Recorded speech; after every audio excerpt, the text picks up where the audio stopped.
Halo, selamat datang kembali teman-teman dengan saya Sarjayadi Awe. Jadi untuk video kali ini teman-teman, saya menerima agak banyak request juga terkait kebutuhan pembuatan cash flow teman-teman, utamanya untuk forecasting. Jadi di sini saya ingin membagikan konsep sederhana dari forecast yang nantinya kita akan buat teman-teman. Jadi bisa dicek dulu seperti apa. Kalau memang teman-teman tertarik dan ingin membuat sendiri dengan sesuai dengan konsep teman-teman, itu bisa dikembangkan lagi. Oke, langsung saja teman-teman. Untuk filenya seperti ini teman-teman. Oke. Ya. Jadi hanya 2 sheet saja. Jadi di sini sebelum saya lebih jauh menjelaskan seperti apa fitur cash flow forecast kita yang akan kita buat teman-teman, di sini saya harapkan dulu bagi teman-teman yang baru berkunjung ke channel ini, jangan lupa tetap dukung channel ini untuk tetap berbagi kepada teman-teman ilmu-ilmu yang bermanfaat terkait Excel dan Google Sheet dengan cara klik subscribe dan nyalakan lonceng notifikasi untuk mendapatkan notifikasi update terbaru dari video saya. Oke, bagi teman-teman yang sudah subscribe, saya ucapkan terima kasih atas dukungannya. Jadi di sini teman-teman, kembali lagi saya buat untuk data utamanya itu hanya untuk merekap teman-teman ya, untuk simulasinya. Jadi penggunanya seperti ini. Di sini kita pisahkan antara pendapatan, kemudian HPP, harga pokok penjualan atau harga pokok produk, kemudian biaya operasional. Ini hanya template yang bisa teman-teman tambahkan sendiri produknya kayak gimana, kemudian produknya itu apa dari pembelian atau produksi dari bahan baku, bahan pembantu dan lain-lainnya. Teman-teman sisa tambahkan saja. Nah, termasuk biaya operasional harian baik gaji, kemudian marketing dan lainnya itu bisa dimasukkan juga. Kembali lagi, template ini teman-teman masih tetap bisa sesuaikan sendiri. Jadi disesuaikan, yang penting teman-teman paham seperti apa penggunaannya nanti. Jadi pada saat pembuatannya bisa menyesuaikan sendiri. Di sini yang saya masukkan adalah estimasi kemampuan penjualan kita untuk per hari teman-teman ya. Jadi dalam per hari itu kalau misalkan teman-teman buat di sini itu kita sudah dapatkan kemampuan per harinya atas penjualan itu 690.000 dengan data ini teman-teman. Ini kuantiti dan harga jual teman-teman bisa atur sendiri sesuai dengan produk dan produk yang teman-teman tawarkan. Bahan baku kemudian bahan pembantu, di sini saya coba simulasikan saja bahwa untuk HPP itu 60% dari omsetnya teman-teman ya, atau hasil penjualannya. Jadi seperti itu. Sisanya akan dibagi ke biaya operasional, termasuk gaji dan marketing serta biaya-biaya lainnya. Teman-teman bisa rincikan. Nah, di simulasi saya hanya buatkan dulu untuk 3 bulan teman-teman. Ada 60% penjualan untuk di bulan pertama. Berarti ini kapasitas normal atau maksimal sih sebenarnya yang bisa kita hasilkan. Kalau 60% berarti sekitar 414.000 per hari penjualan per harinya. Kemudian ini ada 80%. Jadi ini sih sudah otomatis teman-teman ya. Sudah ada formula yang kita pasang.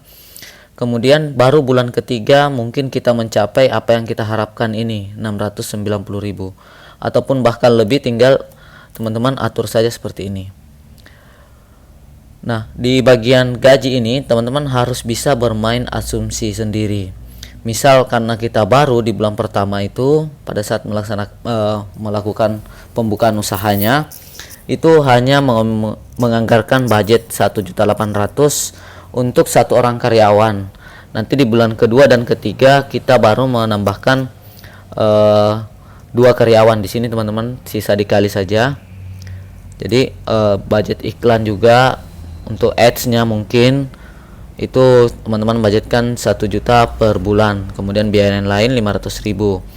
Estimasinya kalau misalkan dengan simulasi seperti ini teman-teman, di bulan pertama bisa dapatkan profit 1.600.000, kemudian di bulan yang kedua 1.500.000, kemudian di bulan yang ketiga 4 juta. Asumsi bulan seterusnya itu fix teman-teman ya, seperti bulan ketiga ini.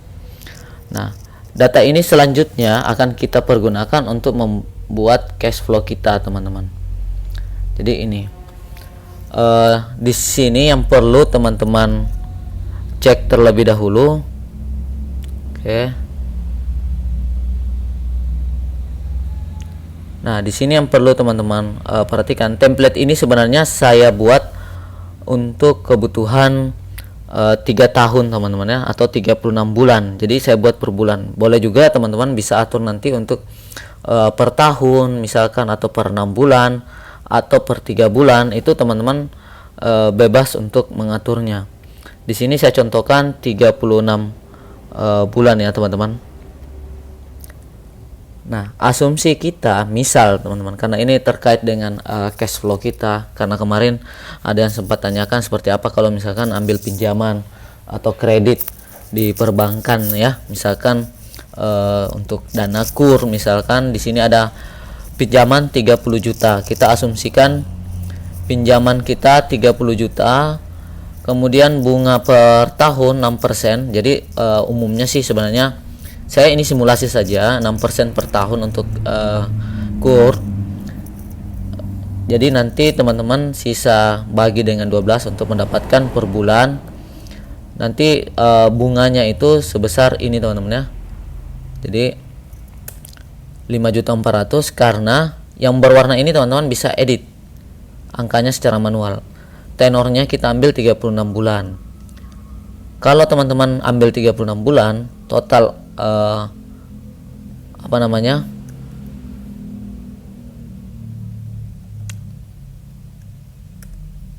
ansuran pokok plus bunganya per bulan dari 35.400.000 ini itu 983.333 ini per bulan teman-teman ya. Jadi ini per bulan. Jadi yang kedua yang teman-teman harus pahami pada saat pembuatannya itu asumsinya investasi. Jadi uang 30 juta ini teman-teman gunakan untuk, misal karena ini anggaplah usahanya minuman, butuh tempat gerobak misalkan. Jadi teman-teman gunakan 25 juta itu untuk invest teman-teman ya, untuk tempatnya. Kemudian kas tunai yang tersedia selisih dari 30 juta ini, modal yang teman-teman peroleh itu adalah 5 juta teman-teman. Jadi ini sudah otomatis 5 juta, sehingga amortisasi investasinya, yang investasi yang ini kita akan bagi bersamaan saja supaya gampang hitungnya. Untuk simulasinya kita bagi dengan jumlah tenornya teman-teman ya, atau bulannya itu 36 bulan. Jadi per bulan depresiasinya atau penyusutan amortisasi investasinya itu 694.000 dari 25 juta ini. Selanjutnya di format ini akan otomatis membaca untuk cash flow ya. Ini untuk cash flow-nya. Jadi pada bulan ke-0 atau pada saat kita memulai awal itu kita punya cash 5 juta. Kemudian pendapatan atas penjualan ini kita sudah koneksikan, ambil data dari sini teman-teman. Untuk bulan 1, 2, 3. Oke, 1, 2, 3 ini kita sudah ambil. Nanti di bulan keempat dan seterusnya kita asumsikan full teman-teman. Jadi tinggal teman-teman lihat saja seperti apa perkembangannya nanti. Nah, kemudian harga pokok produksi kita tetap mengambil juga data yang di sini teman-teman. Yang di bagian data yang utama kita buat itu, sehingga di sini saldo kas akhir kita itu 5 juta teman-teman. Jadi saldo tunai, jadi tunai yang di awal kita pegang, kemudian kita tambah dengan uang masuk dari penjualan, kemudian kita kurangi dengan kas keluarnya. Nah, pada saat asumsi ini sebenarnya kita masih punya kas seperti ini sampai di bulan ke-12. Itu teman-teman bisa lihat ada 36 kalau misalkan lancar semua. Tapi di laba ruginya atau net profitnya ini dengan masuknya amortisasi, ini pinjaman pokok dan bunga itu masuk juga yang dari bawah ini teman-teman, supaya mengurangi kasnya, karena tetap teman-teman akan mengeluarkan kas tunai. Jadi teman-teman keluarkan di sini per bulan. Nah, amortisasi investasi sebenarnya ini tidak masuk ke bagian cash flow-nya, tapi dia dibikin terpisah untuk melihat net profitnya. Jadi bulan pertama rugi, bulan kedua rugi, baru bulan ketiga kita akan untung teman-teman, kalau dengan asumsi yang tadi kuantitinya. Ini akan otomatis dibuatkan. Jadi misalkan di tahun ketiga kalau penjualannya fix, misalkan rata-rata seperti itu 700 ribuan dengan biaya yang sama, itu 100, teman-teman bisa memperoleh 109 juta atau saldo kas akhirnya itu 109 juta. Nah, bagaimana kalau misalkan tenor kita ganti, jadi ini ansurannya tidak usah muncul, kita ambil 24 bulan saja. Jadi tinggal ganti saja 24 bulan. Maka di sini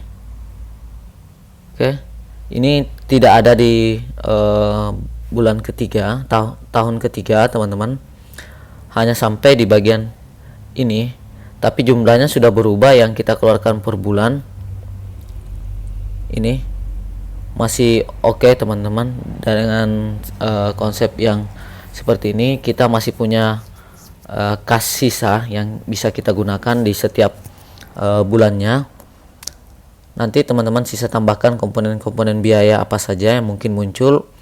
Kalau misalkan kita kurangi, misalkan target penjualan kita 50, jadi teman-teman bisa gunakan ini untuk simulasi. Jadi misalkan 60, jadi rata-rata 345.000 untuk di bulan pertama.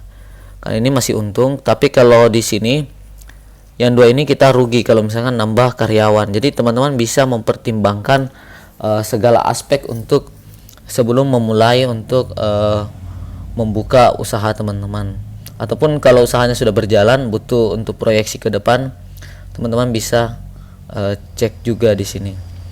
Nah, karena bulan ketiga itu kalau misalkan kita rugi terus, di sini akan terakumulasi. Ini berarti tidak boleh teman-teman dengan konsep biaya yang fix tadi untuk menjual ini teman-teman, menjual dengan rata-rata penjualan 414.000.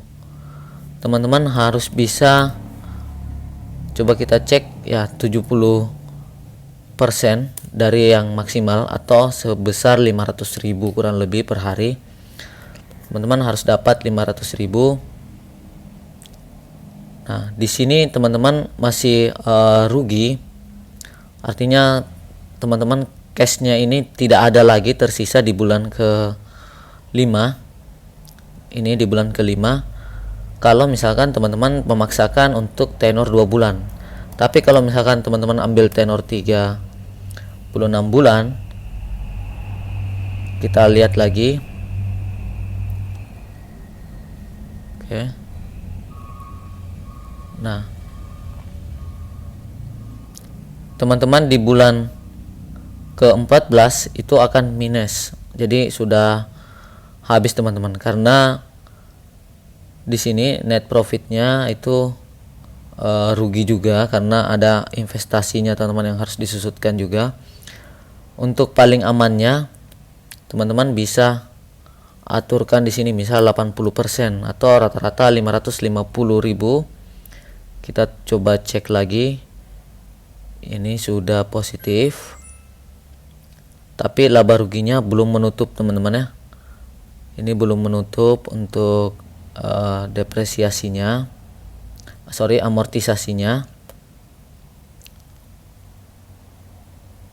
Kita ubah di sini 60, ini penjualannya misalkan 90%. Jadi aplikasi ini teman-teman bisa, atau format ini bisa teman-teman gunakan untuk melihat potensi yang mungkin saja teman-teman peroleh dengan konsep yang saya jabarkan ini.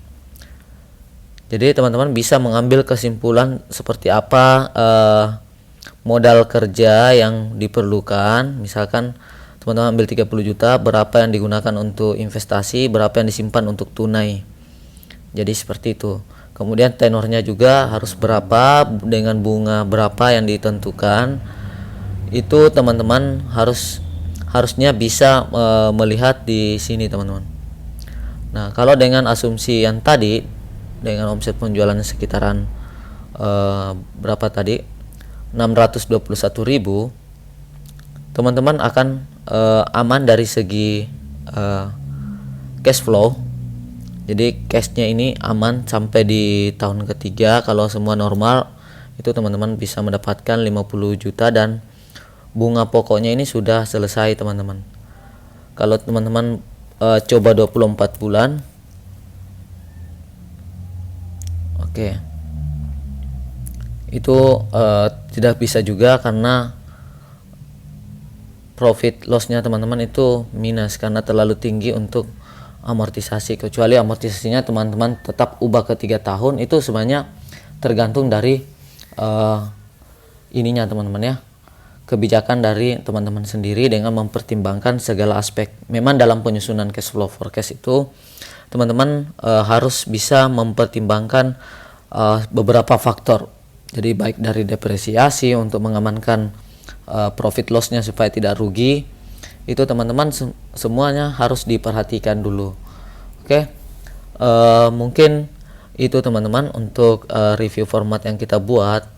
Kita akan lanjutkan proses pembuatan formatnya. Jika teman-teman merasa membutuhkan format ini untuk membuat cash flow forecast usahanya, itu bisa juga teman-teman ngikutin untuk proses pembuatannya, atau untuk file jadi bisa cek di deskripsi video. Oke, mungkin cukup teman-teman. Jika teman-teman merasa video ini bermanfaat, jangan lupa di like, kemudian dibagikan ke teman yang lain, supaya kita saling berbagi untuk hal-hal yang bisa bermanfaat bagi bisnis teman-teman ataupun sekedar pengetahuan bagi teman-teman.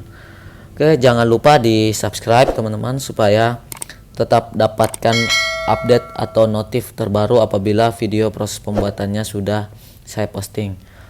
Cukup untuk video kali ini. Salam sehat selalu dan salam sukses selalu dari saya, Sarjayadi Awe.